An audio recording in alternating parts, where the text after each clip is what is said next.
I'd like to thank Lincoln University for hosting me. It's a pleasure being here, and I can't wait to hear from the students, the future leaders not only of Pennsylvania but of America. They're in even though I was just elected Auditor General and I was sworn in January. There is no reason that any of you can can't be Auditor General, but also be great leaders in Pennsylvania, but also throughout this country. You have what it takes, and I'm here for you. And I'm going to talk later on about that. And actually, I kind of want some of you, all of you, to consider the Auditor General's office. But we're gonna talk about that later. And I'm also gonna save some time for some question and answers because I really do want to hear from you with regards to career, with regards to yourself, and also if you have any questions with regards to me and who I am. But it's great being here, and I want to thank the administration for setting all this up. This is really fantastic. So a lot of you may not know who I am and what my story is and why I have this passion for government, why I have a passion for financial literacy. I'm going to tell you a little bit about me first before I start getting into some other things. If you could write a book about me, the book would be titled, How Did a Shy Kid from Suburban Harrisburg, Susquehanna Township, who hated math, hated accounting, how did someone like that get elected as Pennsylvania's 52nd Auditor General? Well, here's my story. It is true, I was very shy. I did hate math, and I was bad at it. But when I went to college, I knew that I had to take a high-level algebra course to graduate. So what I started doing, I started taking some courses that would build up to that, and these were some non-accredited courses. One of them was finite math, and if you know anything about finite math, part of it is you're talking about what? Odds and probability. So the first day of class, the professor takes out a deck of cards, takes out a dice, takes the jokers out of the deck of cards, pulls out an ace of hearts, and says to the class, what are the odds that I pull out an ace of hearts out of this deck of cards? Well, there's 52 decks in the card, 52 cards in the deck. The odds are 1 in 52? Like, yes. Rolls the dice. What are the odds that I am going to roll a 6? 1 in 6. So here's what that did. That broke down that stigma of me hating math, of math being this big, bad beast that was only out to get me. And it meant that numbers represented something. So I conquered that fear. And what that did was it led me to statistics, to appreciate statistics. It led me to accounting. It led me to finance. And ultimately it led me to being here today. And one of the things that I've been talking about since I've been Auditor General is that it's talking about financial literacy. And financial literacy not only from kindergarten through 12th grade, but also college students and adults. Because you really need to know, we all need to know how our dollars are being spent, how our tax dollars are being spent. And currently, there are other states in the United States where financial literacy is being taught, where it's mandatory that it be taught. And unfortunately, Pennsylvania is not one of them. Now, in those states being, like for example, states that surrounding Pennsylvania, we're talking about New York, we're talking about Ohio, we're talking about Virginia, West Virginia, Maryland, Delaware, New Jersey. It's all mandatory that it's taught, but it's not mandatory that it be taught in Pennsylvania. And that's a skill set that everybody's going to have, even if you don't, if you decide not to go to college, even if you decide to go into the military or learn a trade. Eventually, you're going to want to buy a house. You're going to want to buy a car. You're going to may have a credit card. You're going to have a bank account. So what's the basics of understanding all that? It begins in financial literacy. Not only that, if you have a student loan, what about paying back that student loan? The interest involved with that student loan. So to me, financial literacy has been something that's been very important. And I speak about that not because I just think that it's something important, not that it's something that maybe I should just talk about because I am the Pennsylvania Auditor General. Everything I'm talking to you about are things that personally I dealt with and personally that I ended up having to tackle. And these are all things that I want to pass on to as many people as I possibly can. And that's one of the reasons why I'm here today. And also when my office conducts audits, there are financial audits. Is there a bee? Yeah, see that bee? That's kind of, yeah, hopefully no one's allergic to bee stings. But yeah, he's over here now, so he's cool. But when my department performs audits, you may hear about the big ones through the press conferences that I do. You may have heard about what I've done with regards to the waiver shutdown. But one of the type of audits that we perform that you don't hear about are, let's say, there it is right there, with regards to school districts. How are you billing for transportation? Yeah, you okay? All right. How school districts, business offices, how are you accounting for the funds that you receive from the government? Volunteer fire departments. A lot of times, the people who are going over the books, they may not understand financial literacy themselves, and they may need help understanding that. So that's another reason why financial literacy is so extremely important. Because it's something that deals with our day-to-day lives, and in some situations, it may deal with our profession as well. So let me talk about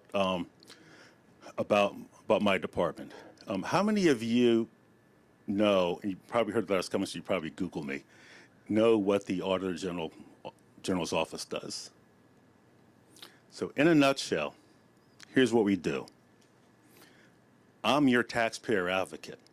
If you're a taxpayer in Pennsylvania, it is my department's responsibility to assure that tax dollars that go to the state and is spent by the state is being spent the way that it's supposed to be spent. And also programs run by the state, make sure that those programs are doing what they're supposed to do and that those programs are in fact working. So we look at how your tax-paying dollars are in fact being spent, and that's something that again is extremely important, and it's something that I feel very strongly about because I didn't come from a rich family. My father worked 12-hour days, 6 days a week, and sometimes after working 12-hour days, he'd work at night. My mom worked at night. She worked in a nursing home. She worked at night so she could be at home when we were getting ready for school and we were coming back from school. And I saw what they did. I saw them struggle financially. And I also realized that they were paying taxes because I would hear them and other adults joke about what the government was doing with their tax dollars. And when I was a kid, when I would hear that, I would kind of jokingly say to myself, yeah, what is the government doing with their tax dollars? And that's something that I never forgot. And that's when I started my career in investigating and auditing fraud, waste, and abuse and how government spends their tax dollars. First with the Inspector General's office, then with the Attorney General's office, then also with the private sector. And then I ran for Dauphin County Controller in 2015, was lucky enough to get elected, ran for re-election, then ultimately I then ran for Pennsylvania Auditor General. So it's because of those lessons that I learned, those things that I heard when I was a kid, that kind of led me to the career choices that I've made today. So I've kind of laid out pretty much a little bit about me, about what the Office of the Attorney General does. Auditor General does. I used to work for the Attorney General's office. So here's where you all are extremely important. I want people like you to work for my department. Here's why. And I told you about you being the future, not only of Pennsylvania, but also basically anywhere where you may end up. You are the future. One of the things that's happening in the Commonwealth, in my department, we have an aging population. And what I mean by aging is that we have people who have been there for 30 plus years. And they can retire today. 50% of my auditing staff can retire. 3 years, that's going to be 70% that can retire. And we want to replace them with individuals, young adults, such as yourselves. And here's what we have to offer. You guys probably didn't know that part of this was going to be a recruiting visit. No?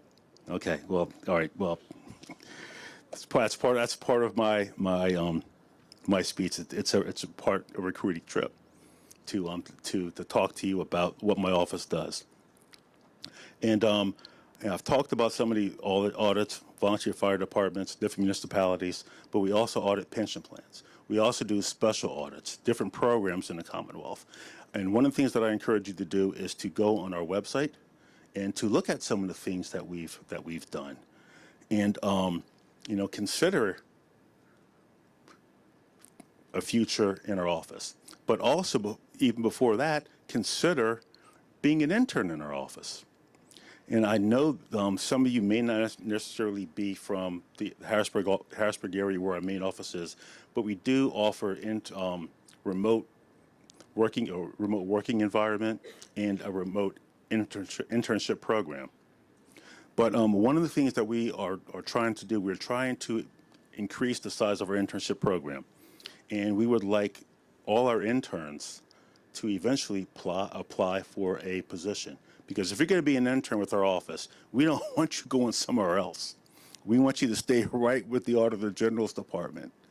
And we, as far as salary compensation, the health benefits are probably better than most in the private sector. And I definitely with agree with that. I've been in the private sector, and I've been in county government, and I've been in state government, and the benefits are fantastic.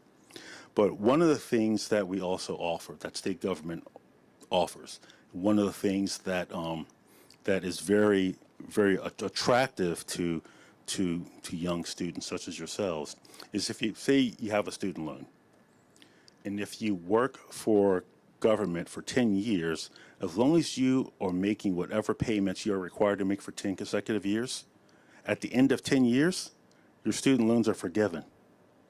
So imagine that. I see exactly. I don't need a mask to see your reaction.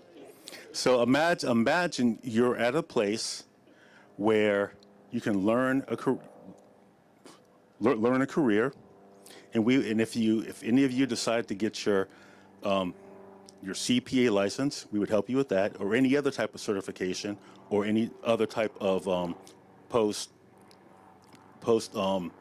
bachelor's degree education. We would help you with that as well. But work with 10 years,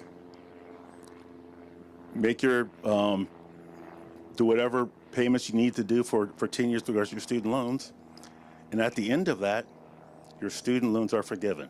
And in 10 years working in our office, you have experience If you want to be a CPA or CIA or whatever, you have that certification as well. You have 10 years under your belt, and also in 10 years, you're going to have a pension that's vested. Can't beat that. You cannot beat that. And I know that the private sector has a lot to offer, but one of the things that when I became Auditor General that I promised, and I promised to my staff, and I promised to any new and incoming staff, work-life balance. You're not going to have to work if your day ends at 4:30, your work day's done. Your work day don't want to see you until the next morning. Don't want to see you over the weekend. Now, some of my senior staff on the weekend, like I may see some of them, but that's on very, very rare occasions. But imagine having all that in a work-life balance.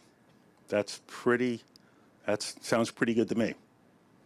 So I know that I've said a lot, but what I really want to do, I really want to hear from you, because you're the reasons why I'm here. And so you heard my pitch about a career, and you heard me talk a little bit about myself, how I came to be Auditor General.